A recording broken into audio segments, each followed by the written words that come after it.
26 अगस्त हरितालिका तीज पर भूलकर भी मत करना, ये एक गलती नहीं तो व्रत होगा अधूरा, जीवन भर पछताना पड़ेगा। हर हर महादेव भक्तों, स्वागत है आपका हमारे इस YouTube चैनल धरोहर ज्ञान में।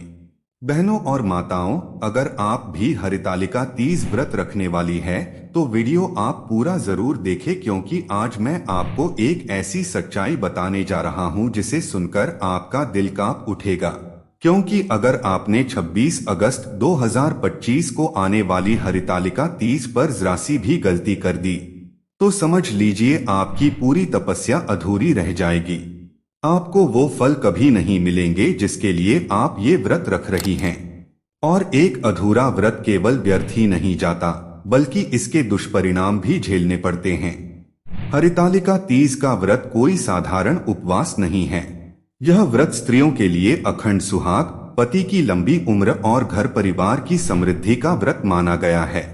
इस दिन हर सुहागिन स्त्री बिना अन्न जल ग्रहण किए यानी निर्जला रहकर माता पार्वती और भगवान शिव की पूजा करती है। इस व्रत की महिमा ऐसी है कि कहते हैं जो स्त्री इसे पूरे नियम और श्रद्धा से करती है उसका सुहाग कभी नष्ट नहीं होता और जीवन में कभी दरिद्रता नहीं आती। लेकिन बहनों, एक बात आप सभी को जान लेनी चाहिए, जिस व्रत को माता पार्वती ने स्वयं शिव को पाने के लिए किया था उसमें नियमों की लापरवाही को क्षमा नहीं किया जाता। और अक्सर यही होता है कि महिलाएं पूरे दिन तपस्या तो करती हैं, लेकिन एक छोटी सी चूक कर बैठती हैं और यही चूक उनके पूरे व्रत को अधूरा कर देती है। सोचिए जरा, साल भर इंतजार करने के बाद आपने ये व्रत रखा, पूरे दिन भूखे प्यासे रहीं, भगवान शिव पार्वती की पूजा की, कथा सुनी, भोग लगाया, लेकिन अगर रात को वो एक गलती हो गई तो समझ लीजिए आपका व्रत अधूरा रह गया। और अधूरा व्रत करने वाली स्त्री को शास्त्रों में दोषी माना गया है। बहनों, ये कोई मामूली गलती नहीं है, बल्कि ऐसा माना जाता है कि इस गलती से व्रत का पुण्य तो जाता ही है, साथ ही जीवन में अचानक परेशानियां भी शुरू हो जाती हैं। पति पत्नी के बीच कलह, संतान की समस्याएं और यहाँ तक कि स्वास्थ्य संबंधी कठिनाइयां भी इसका परिणाम बन सकती हैं। अब आप सोच रही होंगी कि आखिर वो गलती क्या है, कौन सी भूल है जो इतने बड़े संकट को बुला सकती है। तो बहनों, धैर्य रखिए, मैं आपको आगे बताऊंगा कि वो गलती क्या है और क्यों इसे शास्त्रों में सबसे बड़ी भूल माना गया है। लेकिन उससे पहले, अगर आप भी भोलेनाथ के सच्चे भक्त हैं तो चैनल को सब्सक्राइब करके हमारे परिवार का हिस्सा जरूर बने। और हाँ, अपने पति की लंबी उम्र के लिए इस वीडियो के कमेंट में जय भोलेनाथ जरूर लिख दे। तो बहनों, अब मैं आपको बताता हूँ वो एक गलती जो आपके पूरे व्रत को अधूरा बना सकती है। हरितालिका तीज के दिन स्त्री को दिन भर उपवास रखना होता है, पूजा करनी होती है और फिर रात भर जागरण करना अनिवार्य माना गया है। लेकिन अधिकतर महिलाएं दिन भर व्रत की थकान से रात को सो जाती हैं। और यही है वो सबसे बड़ी गलती, व्रत की रात नींद में सो जाना। जी हाँ, अगर आपने पूजा पाठ सब कर लिया, कथा सुनी, भगवान शिव पार्वती की आराधना की, लेकिन रात को नींद आ गई और आप सो गई, तो शास्त्रों के अनुसार आपका व्रत अधूरा माना जाता है। बहनों, ये नियम यूं ही नहीं बनाया गया, इसके पीछे बहुत गहरा रहस्य है। कहानी है कि माता पार्वती ने भगवान शिव को पाने के लिए कठोर तपस्या की थी। उन्होंने न अन्न लिया, न जल लिया और कई कई रातें जागकर भगवान शिव का ध्यान किया। उनकी यही तपस्या देखकर भोलेनाथ प्रसन्न हुए और उन्हें पति रूप में स्वीकार किया। इसलिए इस व्रत में जागरण सबसे अहम माना जाता है।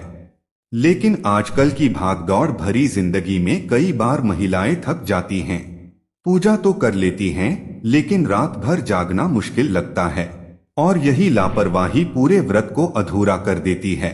शास्त्रों में कहा गया है कि अगर स्त्री हरितालिका तीज की रात नींद में सो गई तो माता पार्वती का आशीर्वाद अधूरा रह जाता है।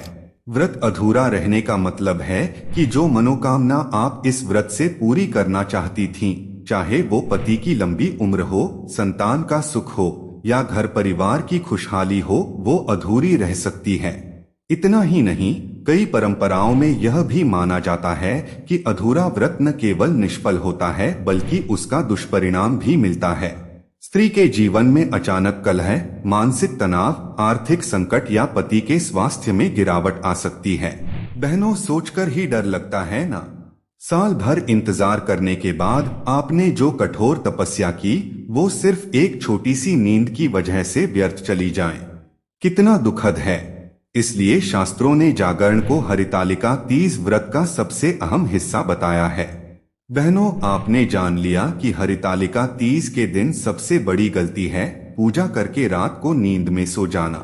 अब सवाल यह है कि नींद से कैसे बचें? आखिर पूरी रात जागरण करना आसान तो नहीं होता, लेकिन चिंता मत कीजिए, मैं आपको ऐसे उपाय बताऊंगा जिनसे आप पूरी रात भक्ति में जाग सकती हैं और आपका व्रत पूर्ण फलदायी होगा। सबसे पहले याद रखिए, जागरण का मतलब केवल जागते रहना नहीं है, बल्कि भगवान का स्मरण करते हुए जागना है। इसीलिए जागरण को भक्तिरात्रि भी कहा जाता है।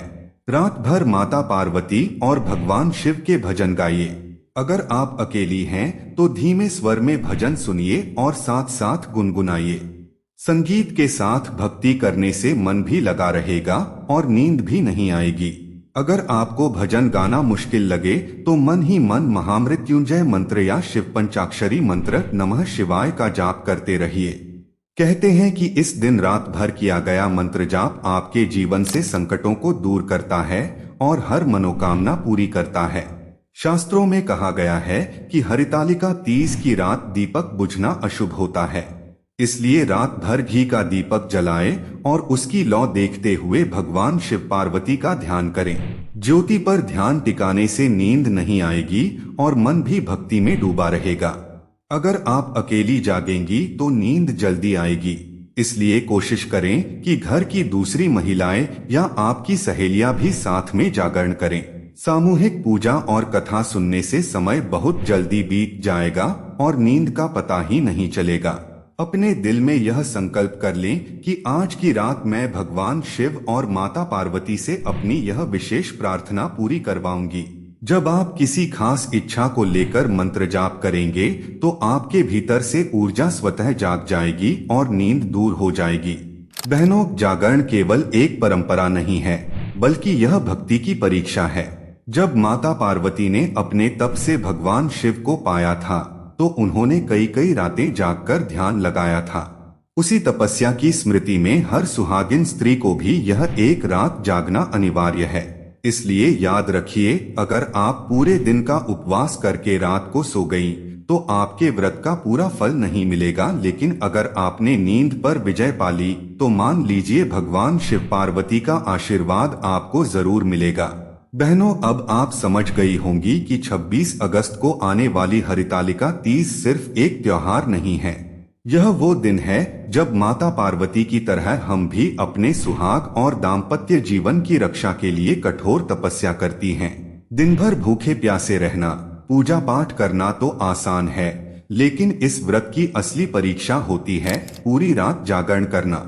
याद रखिए, भगवान शिव भोलेनाथ हैं, लेकिन नियमों के मामले में वे कभी समझौता नहीं करते।